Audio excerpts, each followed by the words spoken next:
Pression, oui, mais il faut distinguer le fond et la forme. Sur le fond, c'est vrai que cette dernière place ne reflète pas les ambitions du club de Montpellier. Ambition de participer aux phases finales en top 14. Ambition aussi de disputer les quarts de finale de la Coupe d'Europe. Sur le fond, c'est vrai que cette 14e place fait tâche, fait désordre. En revanche, sur la forme, on est ravis du jeu mis en place par Montpellier depuis 2 journées, même s'ils ont été battus la semaine dernière du côté de Biarritz. Le jeu, justement, ils vont s'y accrocher, les Montpelliérains, pour relever la tête, pour enfin décrocher cette première victoire de la saison. Le jeu, justement, le voilà mis en place par Benoît Paillaugue et par François Trinduc.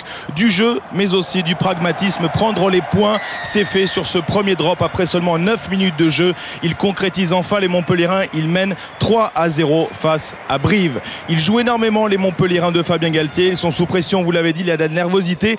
Et alors, après 2 échecs du côté de Brive, après 2 échecs de Laron Gérard, c'est Laurent Ferrer qui prend l'initiative et qui ramène le score à 6-3 à la demi-heure de jeu. Une orgie de jeu, oui, mais toujours pas d'été. Il tente au large, il tente dans l'axe. François Trinduc passe la ligne sous le regard attentif de Monsieur Poit.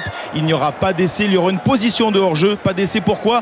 Parce que François Trinduc, quand il s'engouffre dans cette brèche, ça se referme très vite.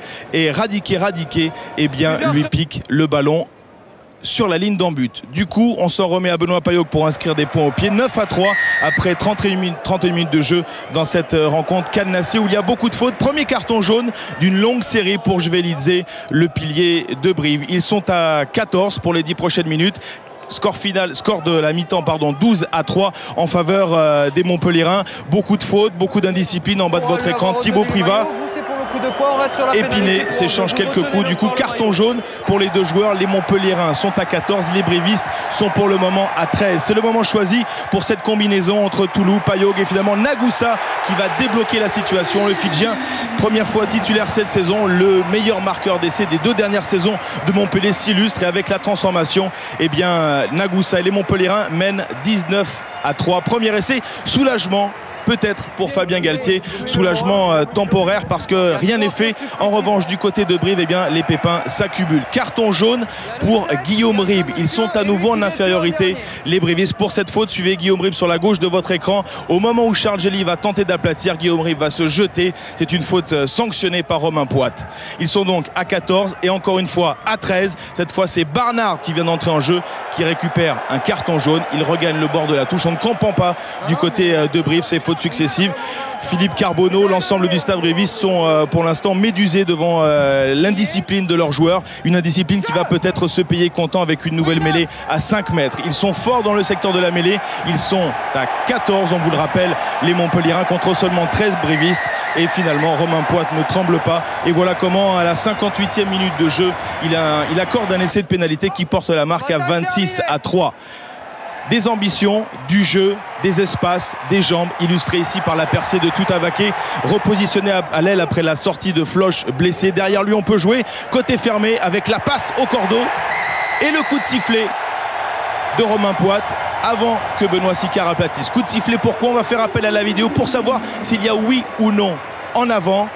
On va juger le positionnement des mains de François Trinduc et au terme de cette action, au terme de cette passe, l'essai sera validé. C'est l'essai pour l'instant du bonus offensif pour les Montpelliérains qui mènent 33-3. Il a eu la bonne idée de poursuivre l'action malgré le coup de sifflet. Sicard, et il place Montpellier dans une situation très favorable. Oui, mais voilà, ils sont fatigués les Montpelliérains. Ils ont énormément joué, énormément produit. Ils vont baisser de pied physiquement. Ils sont battus une première fois sur cette initiative de Ferrer qui a son importance parce qu'elle prive à ce moment-là les Montpelliérains du bonus offensif. 33-10 avec la transformation. Il reste un quart d'heure à jouer. Rien n'est fait pour Fabien Galtier. Il faut aller chercher une victoire à 5 points pour rattraper le retard de ce début de saison.